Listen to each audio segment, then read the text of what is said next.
Mirchi Sunday suspense, কান টান উত্তেজনা।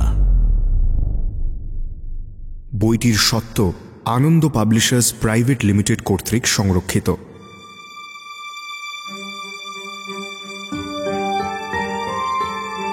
30 মার্চ 2024 শরদিন্দু বন্দ্যোপাধ্যায়ের 125তম জন্মবার্ষিকী। সেই উপলক্ষে মির্চির বিশেষ নিবেদন শরদিন্দু 125।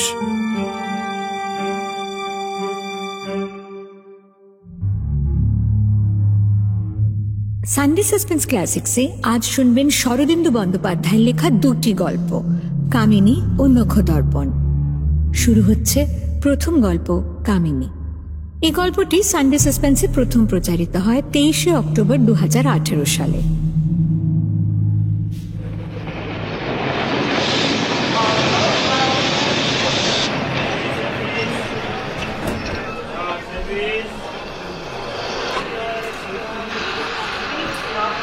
স্টেশনে ট্রেন থামতেই হ্যাটকোট পরা সুরনাথ বাবু নেমে পড়লেন। স্টেশনটি ছোট, তার সংলগ্ন জনপদটিও বিস্তীর্ণ নয়। ট্রেন 2 মিনিট থেমে চলে গেল।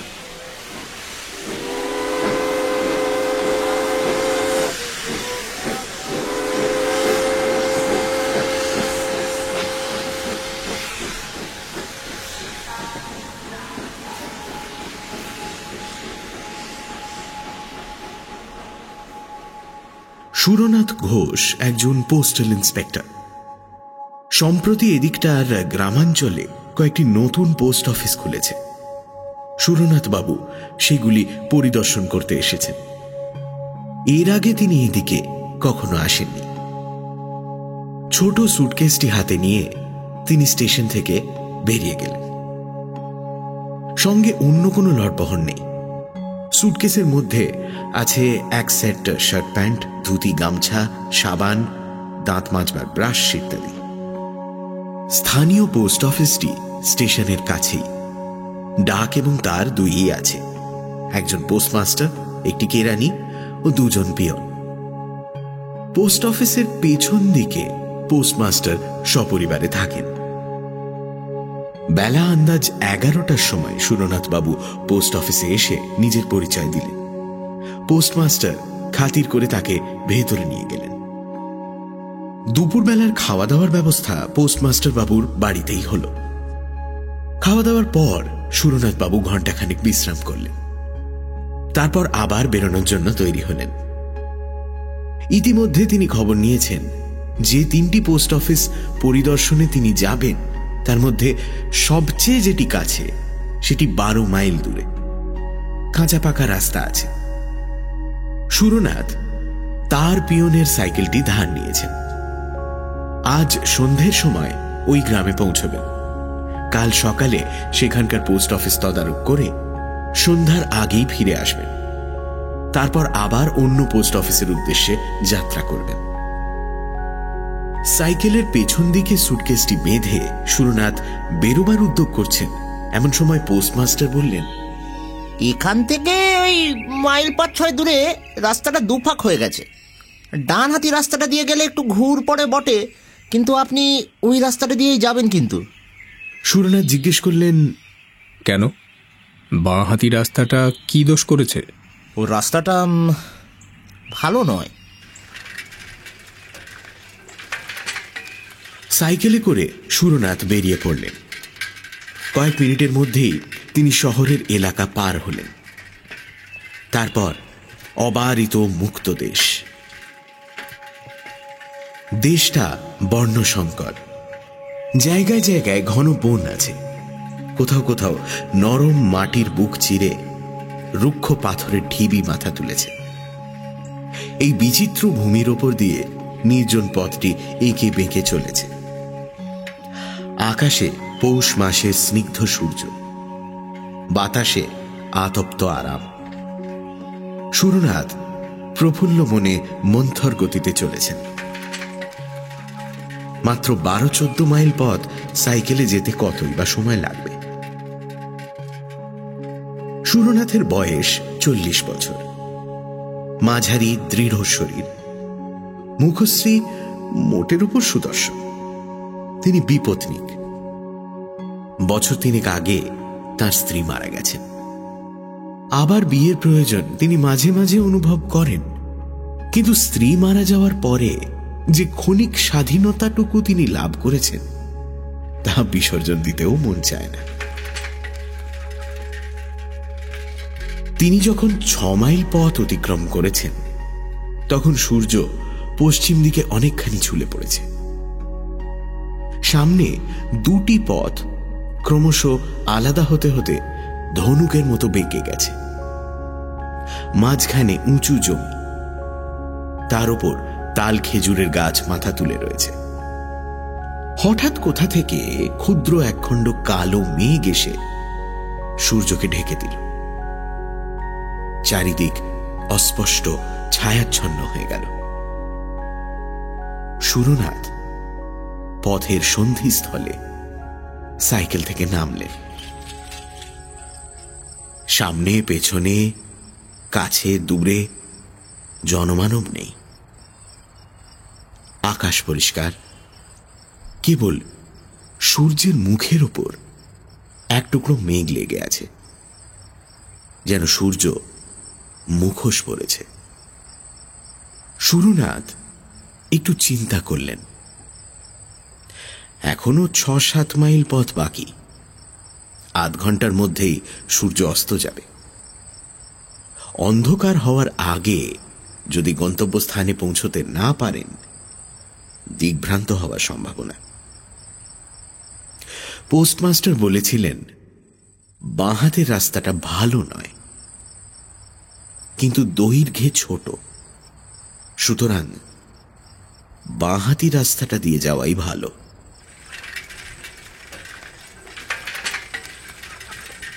সুরনাথ সাইকেলে চড়ে বাঁহাতি রাস্তাটা ধরলেন। পোস্টমাস্টার মিথ্যে বলেননি। পথ অসমতল ও পাথরে ভর্তি, কিন্তু সাবধানে চললে আছাড় খাওয়ার ভয় নেই। সুরনাথ সাবধানে অথচ দ্রুত সাইকেল চালালেন। সূর্যের মুখ থেকে মেঘ কিন্তু নড়ল না। মনে হলো মুখে মুখোশ এঁটেই সূর্যদেব অস্ত যাবেন। মিনিট 20 সাইকেল চালাবার পর সুরনাথ সামনে একটি দৃশ্য দেখে আশান্বিত হয়ে উঠলেন। অস্পষ্ট আলোতে মনে হলো যেন রাস্তার দুধারে ছোট ছোট কুটির দেখা যাচ্ছে। 2-1টা আবছা মূর্তিও যেন ইতস্তত হেঁটে বেড়াচ্ছে।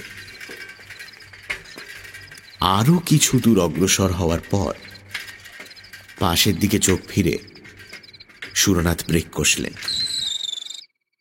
একটা ছোট মাটির কুটির যেন মন্ত্র বলে রাস্তার পাশে এসে দাঁড়িয়েছে। আশেপাশে অন্য কোনো কুটির দেখা যাচ্ছে না।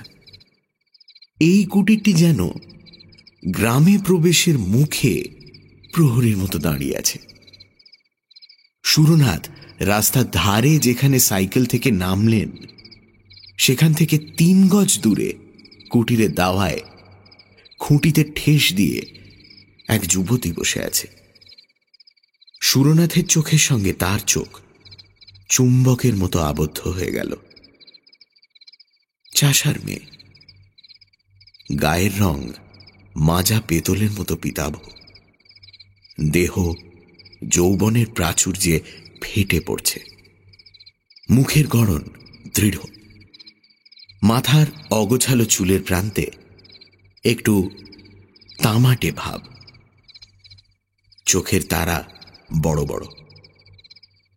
পরনে কেবল একটি কস্তা পাড় শাড়ি, গয়না নেই। সধবা কি বিধবা কি কুমারী বোঝা যায় না। তার দিকে কিছুক্ষণ তাকিয়ে থাকলে মনে হয় যেন আগুন রাঙা চুল্লির দিকে চেয়ে আছি। হ্যাঁ গা, তুমি কোথায় যাবে গো? যুবতী প্রশ্ন করল। দাঁতগুলো ঝকঝকে সাদা, গলার স্বর গভীর ও ভরাট, কিন্তু কথা বলবার ভঙ্গি গ্রাম্য। সুরনাথের বুকের মধ্যে ধকধক করে উঠল। দীর্ঘকালের অনভ্যস্ত এক অন্ধ আবেগের স্বাদ তিনি অনুভব করলেন। কিন্তু তিনি লঘু চেতা লোক নন। সবলে আত্মসংযম করে তিনি বললেন, রতনপুর। যুবতী দাওয়ার কিনারায় পা ঝুলিয়ে বসে মুক্ত কণ্ঠে হেসে উঠল। তার হাসিতে প্রগল্ভতা ছাড়াও এমন কিছু আছে যা পুরুষের স্নায়ুতে আগুন ধরিয়ে দিতে পারে। শেষে হাসি থামিয়ে সে বলল, রতনপুর? সে তো অনেক দূর গো, যেতে যেতেই রাত হয়ে যাবে, পৌঁছতেই পারবে না। সুরনাথ রাস্তার দিকে চাইলেন। দূর থেকে যে গ্রামের আভাস পেয়েছিলেন, সন্ধ্যার ছায়ায় তা মিলিয়ে গেছে।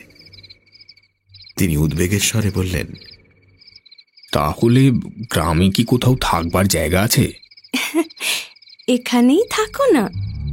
সুরনাথ চমকে যুবতীর দিকে চাইলেন। যুবতীর দৃষ্টিতে দুরন্ত আহ্বান, আরো কত রহস্যময় ইঙ্গিত। সুরনাথের বুকের মধ্যে রক্ত তোলপাড় করে উঠল। তিনি শরীর শক্ত করে নিজেকে সংবরণ করলেন। আস্তে আস্তে বললেন, মানে বাড়ির পুরুষেরা কোথায়? যুবতী দূরের দিকে আঙুল দেখিয়ে বলল, তারা মাঠে গেছে, সারা রাত ধান পাহারা দেবে। মাঠে ধান পেকেছে তো, পাহারা না দিলে চোরে চুরি করে নিয়ে যাবে। সুরনাথ কণ্ঠের মধ্যে একটা সংকোচ অনুভব করলেন। বললেন, তা যদি অসুবিধা না হয় এখানেই থাকবো। যুবতী আবার খিলখিল করে হাসল। প্রায় অন্ধকারে তার হাসিটা বিদ্যুতের মতো ঝলকে উঠল। সে বলল, তোমার গাড়ি দাওয়ায় তুলে রাখো, আমি আসছি। যুবতী ঘরে প্রবেশ করল। একটি মাদুর এনে দাওয়ার এক পাশে পেতে দিল। এক ঘটি জল ও গামছা খুঁটির পাশে রেখে বলল, হাত মুখ ধো, চা খাবে তো? আমি এখনই তৈরি করে আনছি। যুবতী ঘরের মধ্যে চলে গেল। সুরনাথ হাত মুখ ধুয়ে মাদুরে বসলেন। ঘরে প্রদীপ জ্বলে উঠল। আলোর পীতবর্ণ ধারা দাওয়ার উপর এসে পড়ল। বাইরে নিশ্ছিদ্র অন্ধকার চরাচর গ্রাস করে নিয়েছে। সুরনাথ বসে চিন্তা করতে লাগলেন। তার মানসিক অবস্থার বর্ণনা অনাবশ্যক। তীরবিদ্ধ হরিণ, আগুনের দিকে ছুটে যাওয়া পতঙ্গের মানসিক অবস্থা কে কবে বিবৃত করেছে? এই নাও, চা এনেছি। চা দিতে গিয়ে আঙুলে আঙুলে একটু ছোঁয়াছুঁই হলো। আমি রান্না চড়াতে চললুম।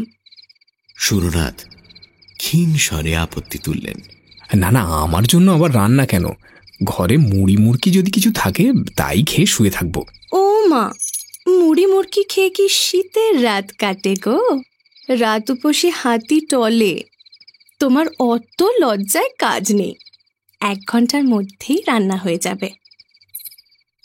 যুবতী চলে গেল। সুরনাথ চায়ের বাটিতে চুমুক দিলেন। পেতলের বাটিতে গুড়ের চা, কিন্তু খুব গরম। তাই ছোট ছোট চুমুক দিয়ে পান করতে করতে তার শরীর বেশ চাঙ্গা হয়ে উঠল। সুরনাথ লক্ষ্য করলেন কুটিরের মধ্যে 2টি ঘর, একটি রান্নাঘর, অপরটি বোধহয় শোয়ার ঘর। তিনি অনুমান করলেন দাওয়ায় মাদুরের ওপর তার শোয়ার ব্যবস্থা হবে। তাই ভালো। কোনো মতে রাত কাটিয়ে ভোর হতে না হতেই তিনি চলে যাবেন।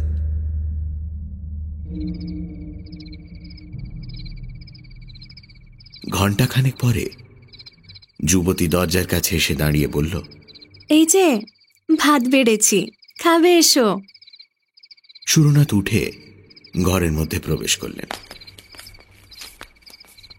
বাইরের ঠান্ডার তুলনায় ঘরটা বেশ গরম। পিঁড়ির সামনে ভাতের থালা, প্রদীপটি কাছে রাখা হয়েছে। আয়োজন সামান্যই, ভাত, ডাল এবং একটা চচ্চড়ি জাতীয় তরকারি। সুরনাথ খেতে বসলেন। যুবতী অতি সাধারণ গৃহস্থালির কথা বলতে বলতে ঘরের এদিক ওদিক ঘুরে বেড়াতে লাগল। সুরনাথ লক্ষ্য করলেন, রান্না করতে করতে যুবতী কখন পায়ে আলতা পড়েছে। যুবতী সুরনাথের সঙ্গে সহজভাবে কথা বলছে, অথচ তিনি হু হাঁ ছাড়া কিছুই বলছেন না। বিপদের সময়ে যে ডেকে ঘরে আশ্রয় দিয়েছে, খেতে দিয়েছে, তার সঙ্গে অন্তত দুটো মিষ্টি কথা বলার প্রয়োজন রয়েছে। তিনি শামুকের মতো খোলের ভেতর থেকে গলা বাড়িয়ে বললেন, তোমার নাম কি? এক ঝলক হেসে যুবতী বলল, কামিনী। নামটা তপ্ত লোহার মতো সুরনাথের গায়ে ছ্যাঁক করে লাগল। তিনি শামুকের মতো আবার খোলের মধ্যে প্রবেশ করলেন। খাওয়ার শেষে সুরনাথের হাত মুখ ধোয়া হলে কামিনী বলল, পাশের ঘরে বিছানা পেতে রেখেছি, শুয়ে পড়ো গিয়ে। সুরনাথের বুক ধড়াস করে উঠল। তিনি তোতলা হয়ে গিয়ে বললেন, হ্যাঁ, না, আমি বাইরে মাদুরে শুয়ে রাত কাটিয়ে দেবো। কামিনী গালে হাত দিয়ে বলল, ও মা, বাইরে শোবে কি? শীতে যে পুরো জমে যাবে। যাও, বিছানায় শো গিয়ে।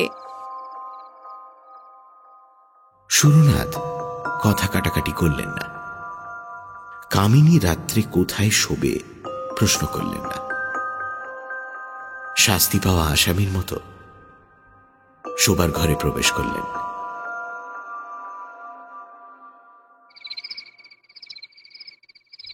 ঘরে দীপ জ্বলছে। মেঝের ওপর খড় পেতে তার উপর তোষক বিছিয়ে বিছানা। সুরনাথ সুটকেস এনে জামা কাপড় পাল্টালেন। তারপর প্রদীপ জেলে রেখেই শুয়ে পড়লেন।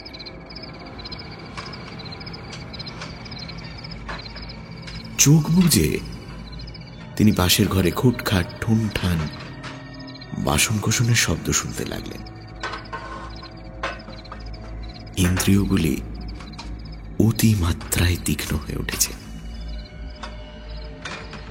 তার মনের উত্তাপ একটি সুদীর্ঘ নিঃশ্বাসে বেরিয়ে এলো।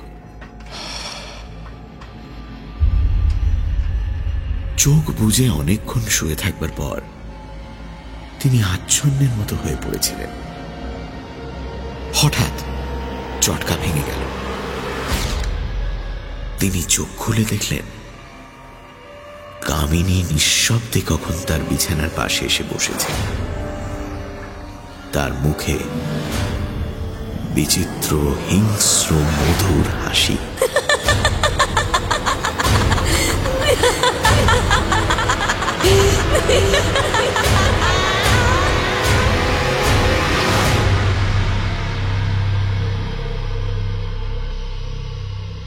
তিন দিন পর্যন্ত সুরনাথ যখন ফিরে এলেন না, তখন পোস্টমাস্টার বাবু উদ্বিগ্ন হয়ে উঠলেন।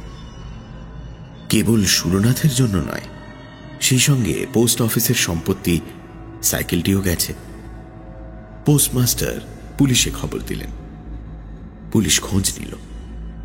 সুরনাথের যে 3টি পোস্ট অফিসে যাওয়ার কথা, সেখানে তিনি যাননি। পুলিশ তখন রীতিমতো তদন্ত আরম্ভ করল। 7 দিন পরে সুরনাথকে পাওয়া গেল। বাঁহাতি রাস্তায় একটিও কুটির নেই।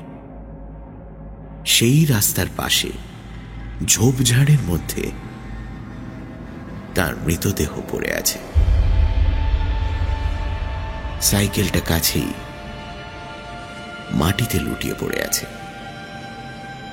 তার পেছনে সুরনাথের সুটকেস রয়েছে। সুটকেসের মধ্যে কাপড় চোপড়, সাবান, মাজন, ব্রাশ সমস্তই মজুদ আছে।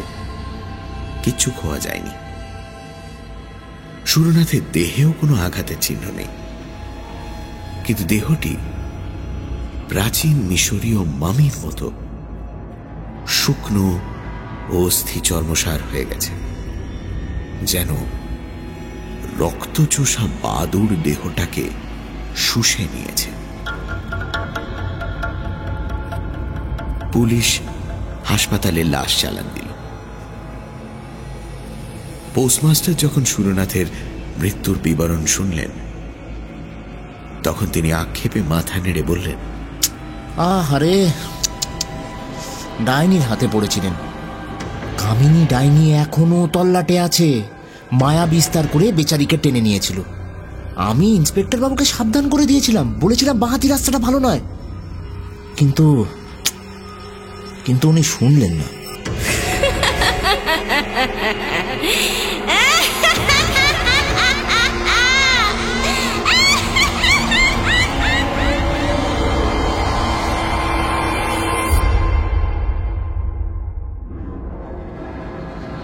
শুনলেন কামিনী। গল্প পাঠে দীপ, সুরনাথ বাবুর ভূমিকায় সোমক, পোস্টমাস্টার পুষ্পল, কামিনীর ভূমিকায় অয়ন্তিকা। পরের গল্প নখদর্পণ।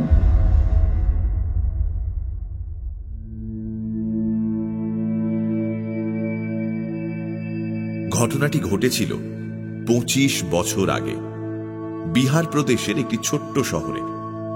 আমার বাল্যবন্ধু শম্ভুনাথের পুত্রের বিবাহে নিমন্ত্রণ রক্ষা করতে গিয়েছিলাম। বরযাত্রী যাবার কথা ছিল, কিন্তু কাজের চাপে যেতে পারিনি। তাই বৌভাতের ভোজ খেতে স্ত্রী ও ছোট দুটি ছেলে মেয়েকে নিয়ে এক রাতের জন্য উপস্থিত হয়েছিলাম সেখানে। আমার কাজের জায়গা থেকে শম্ভুর বাসস্থান ট্রেন যোগে বেশি দূর নয়, আন্দাজ 80 মাইল। শনিবার দুপুরবেলা যাত্রা করে ভেবেছিলাম বেলা থাকতে থাকতে সেখানে পৌঁছে যাব, কিন্তু ট্রেন দেরি করে ফেলল। যখন পৌঁছলাম ততক্ষণে শীতের রাত নেমে গেছে। স্টেশনে নেমে দেখি শম্ভু সেখানে উপস্থিত। 80 মাইলের মধ্যে থাকা সত্ত্বেও বহুকাল শম্ভুর সঙ্গে দেখা হয়নি। আমার মনের মধ্যে তার চেহারার যে ছবিটা ছিল তার সাথে বর্তমান চেহারার তফাৎ হয়েছে। গোঁফ আর জুলপিতে পাক ধরেছে, গাল তোবড়ানো বুঝলাম, দাঁত পড়েছে। সেও মনে হয় আমার চেহারার ওই রকমই পরিবর্তন লক্ষ্য করলো, কিন্তু মুখে কিছু বলল না। বলবার আছেই বাকি, যৌবন বেদনা রসে উচ্ছল দিনগুলি তো আর ফিরবে না। শম্ভু গাড়ি এনেছিল। সে সম্পন্ন গৃহস্থ, নিজের মোটর গাড়ি আছে। আমাদের মোটরে তুলে নিজে মোটর চালিয়ে নিয়ে চলল। আমি বললাম, আরে তোর নিজের বাড়িতে আজ যজ্ঞী, তুই নিজে এলি কেন? কাউকে পাঠিয়ে দিলেই তো হতো। শম্ভু বলল, আমি বরকর্তা, আমার আর কাজ কি, তাই চলে এলাম। বলিস কি, বরকর্তার কাজ নেই? তা কত লোক নেমন্তন্ন করেছিস শুনি? তা বাঙালি বেহারি মিলিয়ে 100-3 হবে। তবে বাড়ি ফিরে দেখবি অতিথিতে ঘর ভরে গেছে। তা হোক, নটবর আছে। নটবর? সে আবার কি? সে তুই চিনবি না। নটবর মল্লিক কয়েক বছর হলো এখানে এসেছে। চৌখস লোক, জুতো সেলাই থেকে চণ্ডীপাঠ সব জানে। নিজের কাজ ফেলে পরের কাজ করে বেড়ায়। কারুর বাড়িতে বিয়ে পইতে থাকলে নটবর সেখানে আছেই। নটবর না হলে কাজ কারুর চলে না। এই জাতীয় সেবক পৃথিবীতে আছে শুনেছি, যারা পরার্থে নিজেকে উৎসর্গ করেছে, যাদের অফুরন্ত কর্মস্পৃহা কেবল নিজের কাজ করে নিঃশেষিত হয় না। আমার ভাগ্যদোষে আমি এ পর্যন্ত এরকম কোনো মানুষের সাক্ষাৎ পাইনি। শম্ভুকে ভাগ্যবান বলতেই হবে। শম্ভুর বাড়ি পৌঁছলাম। গ্যাস লাইট আলো, সানাইয়ের বাজনায় বাড়ি সরগরম। শম্ভুর বাড়িটি একতলা, কিন্তু বেশ বড়। চারিদিকে আম কাঁঠালের বাগান, মাঝখানে বাড়ি, সামনে খোলা জমির ওপর শামিয়ানা পড়েছে। শম্ভুর স্ত্রী এসে আমার স্ত্রীকে আর ওই প্রায় ঘুমিয়ে পড়া ছেলে মেয়ে দুটিকে ভেতরে নিয়ে গেলেন। শম্ভু আমাকে নিয়ে গিয়ে শামিয়ানার আসরে বসালো। কয়েকজন বাঙালি আর বিহারি অতিথি ইতিমধ্যেই এসে উপস্থিত হয়েছে। পান সিগারেট এসব চলছে। শম্ভু কয়েকজন বিশিষ্ট অতিথির সঙ্গে আলাপ করিয়ে দিল। অতিথিদের মধ্যে বাঙালি বেশি, কয়েকজন বিহারি হিন্দু মুসলমান আছেন। এইখানে নটবরকে দেখলাম। দোহারা মজবুত চেহারা, বয়স আন্দাজ 40। এই শীতেও হাত কাটা ফতুয়া পরে ছোটাছুটি করে বেড়াচ্ছে। বাংলা ও হিন্দি ভাষায় সমান অধিকার। চাকরদের হুকুম করছে, অতিথিদের সঙ্গে মিষ্টি ভাষায় কথা বলছে, আতর দান সামনে ধরে খাতির করছে, আবার ভেতরে গিয়ে ফুলসজ্জার ফুলের কি ব্যবস্থা হলো তারও তদারকি করে আসছে। লুচি ভাজা কখন আরম্ভ করলে গরম গরম লুচি অতিথিদের পাতে পড়বে, অথচ লুচিতে টান পড়বে না, সেই হিসেবটা পর্যন্ত তার মাথার মধ্যে গাঁথা। নটবরের তত্ত্বাবধানে কোথাও এতটুকু ত্রুটি হবার জো নেই। সত্যি দারুণ কাজের লোক। রাত 10:30টার মধ্যে খাওয়া দাওয়া শেষ হয়ে গেল। অতিথিরা পান চিবোতে চিবোতে বিদায় নিলেন। তারপর বর বধূকে ফুলসজ্জার ঘরে ঢুকিয়ে দিয়ে মেয়েদের আড়ি পাতার পালা শেষ হতে হতে মাঝরাত হয়ে গেল। ক্লান্ত শরীরে শুতে যাচ্ছি, শুনলাম বাড়ির বারান্দায় দাঁড়িয়ে নটবর শম্ভুকে বলছে, দাদা আজ তাহলে চলি, আবার ভোরবেলায় আসতাম, এখনো অনেক কাজ পড়ে রয়েছে, শামিয়ানা ফেরত দিতে হবে, গ্যাস লাইটের দাম চুকোতে হবে, কিন্তু বউটার শরীর ভালো নয়, ঘুষঘুষে জ্বর হচ্ছে, কদিন ওদিকে মন দিতে পারিনি তো, সকালে তাকে একবার ডাক্তারের কাছে নিয়ে যাব, কিন্তু আপনি কিছু ভাববেন না, 10:30টার মধ্যে আমি আবার এসে হাজির হব, আপনার বাড়ির কাজ তুলে দিয়ে তবে আমার অন্য কাজ। ধন্য নটবর। এবার যে অতিপ্রাকৃত ঘটনাটি এই কাহিনীর বিষয়বস্তু, তার পরিবেশ রচনা করতে গিয়ে দেখছি অনেক বাজে কথা বলা হয়ে গেছে, কিন্তু আর নয়। এবার সরাসরি মূল কাহিনী আরম্ভ করি। বিয়ে বাড়িতে যেমন হয়ে থাকে, রাতে যে যেখানে পেল শুয়ে পড়ল। মেয়েরা বাচ্চাদের নিয়ে অন্দরে রইলেন, পুরুষেরা ওই বাইরে। আমি আর শম্ভু বৈঠকখানা ঘরের চৌকির ওপর শুয়ে পড়লাম। পরদিন সকালবেলা আমার 8 বছরের পুত্র নীলু আমার ঘুম ভাঙিয়ে দিল। গায়ে ঠেলা দিতে দিতে উত্তেজিত স্বরে বলল, বাবা বাবা ওঠো ওঠো ওঠো, বাবা বাবা বাবা চোর এসেছে, বাবা ওঠো। ধর্মর করে বিছানায় উঠে বসলাম। আমার মেয়ে 9 বছরের বুলা উপস্থিত ছিল। সে নীলুকে বিরক্তভাবে সরিয়ে দিয়ে বলল, যা, তুই কিছু জানিস না, বাবা কাল রাত্রিরে চোর এসেছিল, নতুন বউয়ের সব গয়না নিয়ে পালিয়ে গেছে। দেখলাম শম্ভু আগেই উঠে গেছে। চারিদিক থেকে উৎকণ্ঠিত উত্তেজনার গুঞ্জন আসছে। আমিও উঠে পড়লাম। খবরটা মিথ্যে নয়। বর বধূ রাতে যে ঘরে ফুলসজ্জা করেছিল তার লাগোয়া একটা কুঠুরিতে কোণে বউয়ের যাবতীয় গয়না একটি স্টিলের ট্রাঙ্কে রাখা হয়েছিল। ঘরের দরজা ভেতর থেকে বন্ধ ছিল। রাতে চোর এসে বাইরের জানলার শিক বাঁকিয়ে প্রবেশ করেছে আর গয়নার বাক্সটি নিয়ে পালিয়ে গেছে। পাশের ঘরে বর বধূ কিচ্ছু জানতে পারেনি। প্রায় 10,000 টাকার গয়না। খবরটা আর বাড়ির মধ্যে আটকে নেই, পাড়াতেও মোটামুটি রাষ্ট্র হয়ে গেছে। অনেক পড়শি এসে জুটেছে, পুলিশেও খবর পাঠানো হয়েছে। আমরা বাড়ির সামনে দাঁড়িয়ে গুলতান করছি। শম্ভু অত্যন্ত বিচলিত। 10,000 টাকার গয়না বলে কথা। একটা চাকর হাঁপাতে হাঁপাতে এসে খবর দিল, বাড়ির পেছন দিকে আমবাগানের মধ্যে গয়নার বাক্সটা ভাঙা অবস্থায় পড়ে আছে। সকলে সেই দিকে ছুটল। ছোট ছেলে মেয়েরা আগে আগে, বয়স্করা পেছনে। দল খুব একটা কম নয়। পাড়ার নিম্ন শ্রেণীর লোক তো আছেই, 2-1 জন ভদ্র শ্রেণীর লোকও রয়েছেন। মহসেন সাহেব নামক এক মুসলমান ভদ্রলোকের সাথে কাল রাতেই শম্ভু আলাপ করিয়ে দিয়েছিল। পাড়াতেই থাকেন গম্ভীর প্রকৃতির বৃদ্ধ ব্যক্তি, মুখে ছাঁটা দাড়ি, চোখে সুরমা। সাহেব তালিমের লোক, ইংরেজি লেখাপড়া অল্পই জানেন, তিনি খবর পেয়ে এসেছেন। বাড়ির পেছন দিকে বাগানের কিনারায় আম গাছের তলায় ভাঙা ট্রাঙ্কটা পড়ে আছে। আমরা গিয়ে ঘিরে ধরলাম। ট্রাঙ্কের তলা চার দিয়ে ভাঙা হয়েছে। বউয়ের কয়েকটা আটপৌরের শাড়ি আশপাশে ছড়ানো, কিন্তু গয়না আর দামি কাপড় চোপড় অদৃশ্য। চোর অতি বিজ্ঞ ব্যক্তি, খেলো জিনিস নিয়ে নিজেকে ভারাক্রান্ত করেনি।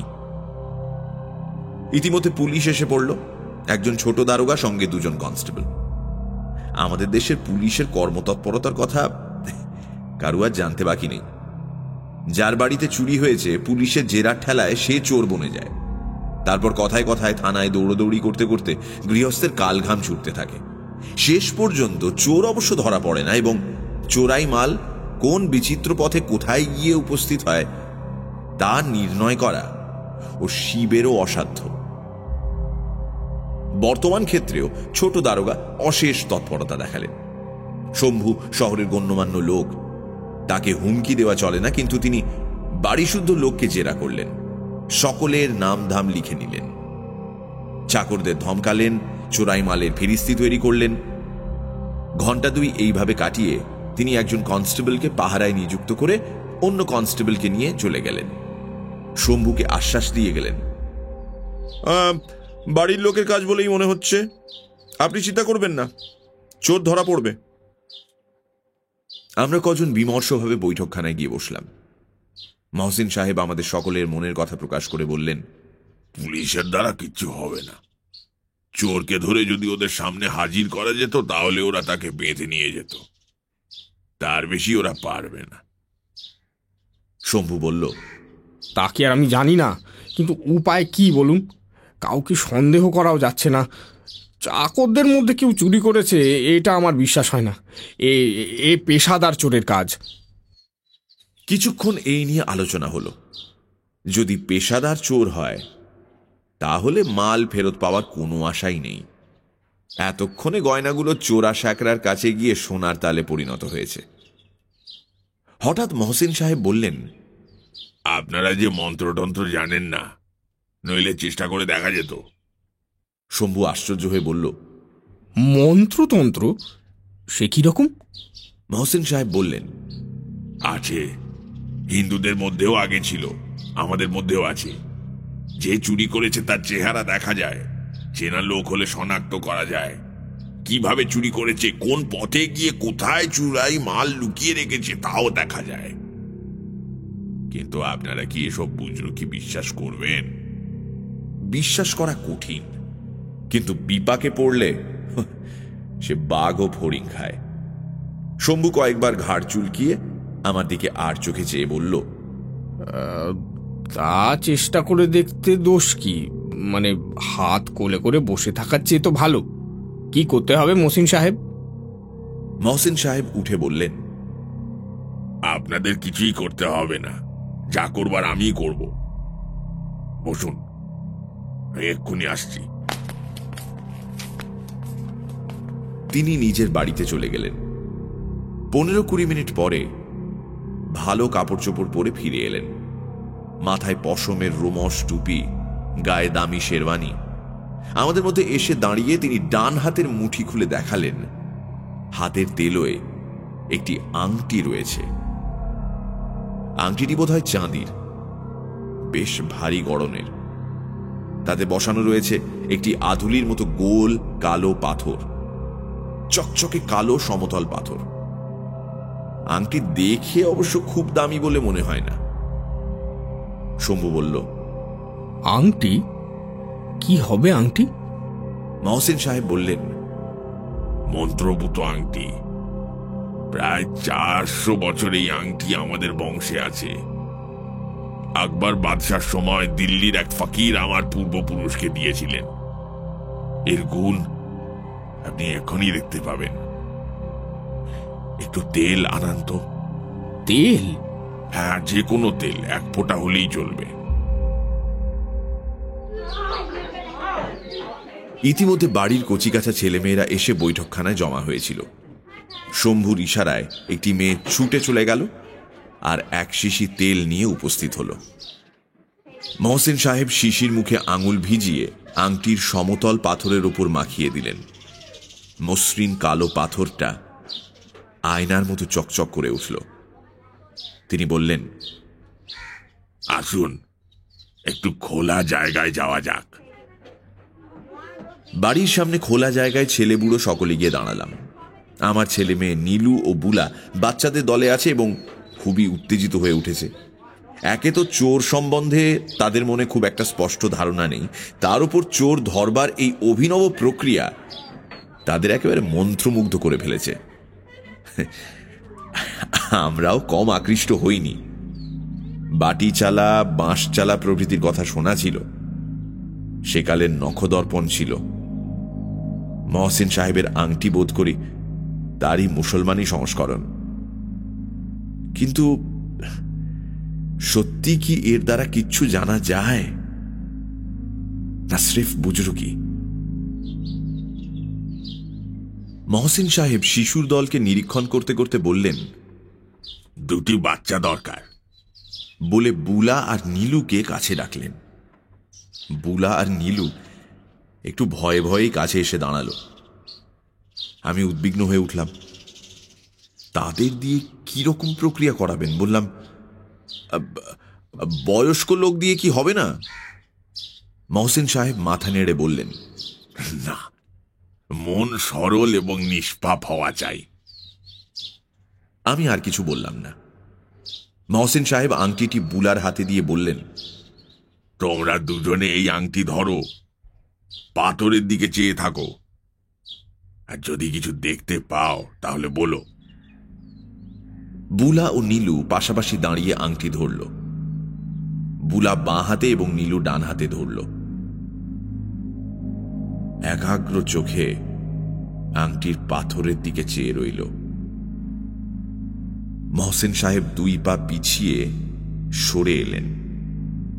চোখের ওপর হাত চাপা দিয়ে বিড়বিড় করে মন্ত্র পড়তে লাগলেন। আলহামদুলিল্লাহ রাব্বিল আলামিন আর রহমানির রহিম মালিক ইয়াউমিদ্দিন ইয়াকা না'বুদু ওয়া ইয়াকা নাস্তাঈন ইহদিনাস সিরাতাল মুস্তাকিম সিরাতাল লাযিনা আন'আমতা আলাইহিম গায়রিল মাগদুবি আলাইহিম ওয়ালাদ-দালিন। আমিন। প্রায় 10 মিনিট। বয়স্ক ব্যক্তিরা সকলেই একটু অস্বস্তি অনুভব করতে লাগলাম। তারপর বুলা হঠাৎ চিৎকার করে উঠল, একটা মুখ দেখতে পাচ্ছি, একটা মুখ দেখতে পাচ্ছি। নীলু ও মুখে একটা সমর্থন সূচক শব্দ করলো। দুজনেই দেখেছে। আমরা সকলে তাদের দিকে ছুটে গেলাম, কিন্তু মহসিন সাহেব 2 হাত তুলে আমাদের বারণ করলেন। বললেন, আপনারা কেউ দেখবেন না, আপনারা কেউ দেখবেন না, তাহলে সব নষ্ট হয়ে যাবে। যান, বসুন। আমরা থমকে গেলাম। তিনি নীলু ও বুলাকে জিজ্ঞাসা করলেন, কার মুখ দেখছো? চেনা লোক? তারা দুজনেই মাথা নাড়ল। না, চিনতে পাচ্ছি না। না, চিনতে পাচ্ছি না। মহসিন সাহেব আবার নিচু গলায় মন্ত্র পড়তে লাগলেন। আলহামদুলিল্লাহ রাব্বিল আলামিন আর রহমানির রহিম মালিক ইয়াউমিদ্দিন ইয়াকা না'বুদু ওয়া ইয়াকা নাস্তাঈন ইহদিনাস সিরাতাল মুস্তাকিম সিরাতাল লাযিনা আন'আমতা আলাইহিম গায়রিল মাগদুবি আলাইহিম ওয়ালাদ-দালিন। কিছুক্ষণ পরে প্রশ্ন করলেন, এবার কি দেখছো? বুলা বলল, মুখটা মিলিয়ে যাচ্ছে। নীলু বলল, যা, অন্ধকার হয়ে গেল তো। মহসিন সাহেব বললেন, চেয়ে থাকো, কি দেখতে পাও বলো। তিনি আবার মন্ত্র আবৃত্তি করতে লাগলেন। আলহামদুলিল্লাহ রাব্বিল আলামিন আর রহমানির রহিম মালিক ইয়াউমিদ্দিন ইয়াকা না'বুদু ওয়া ইয়াকা নাস্তাঈন ইহদিনাস সিরাতাল মুস্তাকিম সিরাতাল লাযিনা আন'আমতা আলাইহিম গায়রিল মাগদুবি আলাইহিম। কিছুক্ষণ পরে বুলা একটি তীক্ষ্ণ নিঃশ্বাস টেনে বলল, অন্ধকার কেটে যাচ্ছে। একটা বাড়ির জানলা, যে লোকটার মুখ দেখছিলুম সে জানলার গরাদ খুলে ভেতরে ঢুকছে। ওই আবার বেরিয়ে আসছে। হাতে একটা কি রয়েছে, বাক্স। নীলু ভীত কণ্ঠে বলল, দিদি, পালিয়ে আয়, দেখতে পাবে। মহসিন সাহেব বললেন, ভয় নেই, ও তোমাদের দেখতে পাবে না। এখন কি হচ্ছে বলো? বুলা বলল, চলে যাচ্ছে, চলে যাচ্ছে, বাক্স কাঁধে তুলে এদিক ওদিক তাকাতে তাকাতে চলে যাচ্ছে। মহসিন সাহেব বললেন, তোমরা ওর সঙ্গে যাও, যাও যাও যাও, দেখো কোথায় যাচ্ছে, দাও। বুলা ও নীলু আংটি চোখের সামনে ধরে বাড়ির পেছন দিকে চলল। মহসিন সাহেব তাদের অনুসরণ করলেন। আমরা চললাম তারই আশেপাশে। বিচিত্র শোভাযাত্রা, সকলের চোখে মুখে চাপা উত্তেজনা। আমি চুপি চুপি শম্ভুকে প্রশ্ন করলাম, কিরে, ব্যাপার কি? সে অবোধের মতো হাত উল্টালো। গরাদ ভাঙা জানলার পাশ দিয়ে বুলা ও নীলু বাড়ির পেছনের আম গাছ তলায় উপস্থিত হলো।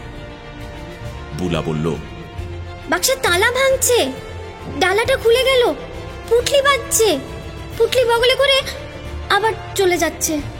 তোমরাও যাও, যাও। বুলা ও নীলু আবার চলল। কাছেই বাগানের একটা আগর ছিল। আগরের ওপারে খোলা ময়দান, ঝোপঝাড়। বুলা ও নীলু আগর পার হয়ে ময়দানের ভেতর দিয়ে চলল। কিছু দূর যাবার পর একটা ঝোপের কাছে এসে বলল, এইখানে চোরের পুটলি থেকে কি একটা পড়ে গেল, চকচকে জিনিস। আমরা এসে দেখলাম ঝোপের নিচে ঘন ঘাসের মধ্যে একটা সোনালী দ্রব্য পড়ে রয়েছে। শম্ভু সেটা তুলে নিল, বলল, নতুন বউয়ের কানের দুল। আমাদের উত্তেজনা চতুর্গুণ বেড়ে গেল। চোর যে পথে গিয়েছিল সেই পথেই আমরা চলেছি। মহসিন সাহেবের আংটি বুজরুকি নয়, এটা কি লোমহর্ষক কাণ্ড! বুলা ও নীলু কিন্তু দাঁড়িয়ে নেই, গতি একটু স্লথ করে আবার চলছিল। আমরাও দ্বিগুণ উৎসাহে চললাম। অদৃশ্য চোর যেন পায়ের ছাপ রেখে গেছে। আশ্চর্য, জীবনে কিছুই কি নষ্ট হয় না, লুপ্ত হয় না, হারিয়ে যায় না? কোন অদৃশ্য লোকে সঞ্চিত হয়ে থাকে? আমরা যত গোপনে দুষ্কার্য করি না কেন, পৃথিবীর বুকে সেই দুষ্কৃতির পায়ের ছাপ ঠিক থেকে যায়। চামড়া চোখ দিয়ে দেখা না গেলেও সে দাগ কিন্তু আর মোছে না। ময়দানের ওপারে ডাইনে বাঁয়ে একটা রাস্তা। বুলা ও নীলু রাস্তায় পড়ে বাঁ দিকে চলতে আরম্ভ করল। এখানে রাস্তা নির্জন, পাশে ঘর বাড়ি নেই। বাঁ দিকে ফিরবার পর আমাদের একজন সহযাত্রী খাটো গলায় বলল, বাজারের দিকে যাচ্ছে, শহুরে চোর। ক্রমে রাস্তার ধারে ঘর বাড়ি দেখা দিতে লাগলো। দু চারজন লোক আমাদের শোভাযাত্রায় আকৃষ্ট হয়ে দলে ভিড়ে পড়ল। যতই শহরের ভেতরে প্রবেশ করছি, ভিড় কিন্তু ততই বাড়ছে। শেষে আমাদের অপেক্ষাকৃত ছোট দল একটা বৃহৎ মিছিলে পরিণত হলো। শহরের এক রাস্তা থেকে অন্য রাস্তা ঘুরে মিছিল চলেছে। আগে আগে বুলা ও নীলু আংটির ওপর চোখ রেখে যেন স্বপ্ন লোকে ঘুরে বেড়াচ্ছে। তাদের পেছনে মহসিন সাহেব ও আমরা, এবং আমাদের পেছনে উত্তেজিত জনতা। সকলেই ব্যাপারটা বুঝেছে, তাই এত উত্তেজনা। বেলা আন্দাজ 10টা। শীতের রোদ আরো প্রবল হয়েছে, কিন্তু সেদিকে কারুর লক্ষ্য নেই। শহরের বড় রাস্তা থেকে একটি অপেক্ষাকৃত সরু রাস্তা বেরিয়ে গেছে। বুলা ও নীলু ওই রাস্তা ধরল। তারা এখন আর কথা বলছে না, নিঃশব্দেই চলছে। অনুমান করা যায় যে বায়বীয় মূর্তিটিকে তারা অনুসরণ করছে, তার কার্যকলাপের লক্ষণীয় বিশিষ্টতা কিছুই নেই। এই রাস্তাটায় নিম্ন মধ্য শ্রেণীর বসতি, অধিকাংশই খোলার চাল, দু চারটে পচনশীল পাকা বাড়ি। শম্ভু এই সময় আমার একটা হাত চেপে ধরল। চেয়ে দেখলাম তার মুখে উদ্বেগের ছায়া পড়েছে, যেন রাস্তার ওপর তার পরিচিত কেউ থাকে। আংটির অমোঘ নির্দেশে সেই দিকে আমরা চলেছি। আমি মুখ না তুলে শম্ভুকে প্রশ্ন করলাম। সে প্রায় কোনো উত্তরই দিতে পারল না। একটা ছোট পাকা বাড়ি, জীর্ণ এবং গলে যাওয়া ত্বক, সদর দরজা বন্ধ। এই বাড়ির সামনে এসে বুলা ও নীলু থেমে গেল। লোকটা একটা দরজার সামনে এসে দাঁড়িয়েছে, দরজায় ধাক্কা দিচ্ছে, দরজাটা খুলে গেল। লোকটা পুঁটলি নিয়ে ভেতরে চলে গেল, দরজাটা আবার বন্ধ হয়ে গেল। আমি জানি না এটা কাদের বাড়ি। শম্ভুর দিকে চেয়েছিলাম, তার মুখ চুপসে গেছে। ভিড়ের মধ্যে থেকে এক একজন চেঁচিয়ে উঠল,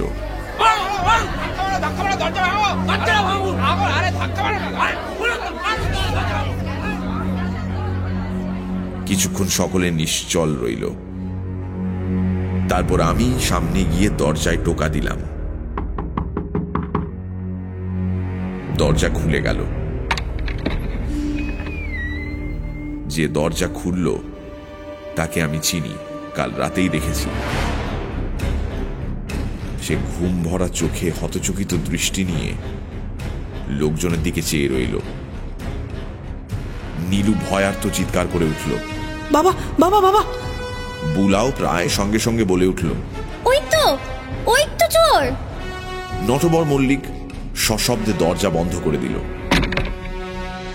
কাল রাতে বুলা আর নীলু তাকে দেখেনি, তাই আজ আংটিতে তার মুখ দেখে চিনতে পারেনি। এখন আসল মানুষটাকে দেখা মাত্র চিনেছে।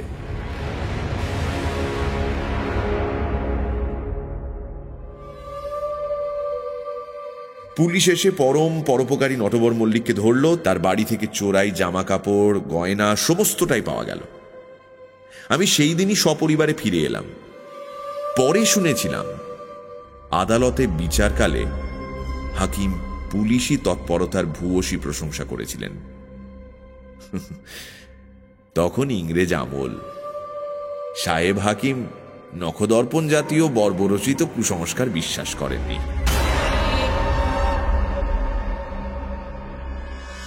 সানডে সাসপেন্স ক্লাসিক্সে আজ শুনলেন শরদিন্দু বন্দ্যোপাধ্যায়ের লেখা দুটি গল্প, কামিনী ও নখদর্পণ। গল্প পাঠে মীর, দীপ, সুমক, অয়ন্তিকা ও শাওনী। শব্দগ্রহণ, ধ্বনি পরিকল্পনা ও আবহ সঙ্গীতে রিচার্ড। প্রচার অলঙ্করণ গ্রিনিং ট্রি। পর্ব পরিচালনায় অনির্বাণ ও অভিষেক। সহযোগিতায় লাবণ্য।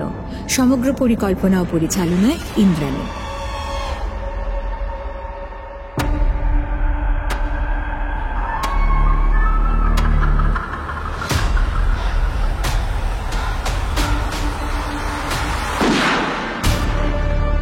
মির্চি সানডে সাসপেন্স, কান টান উত্তেজনা।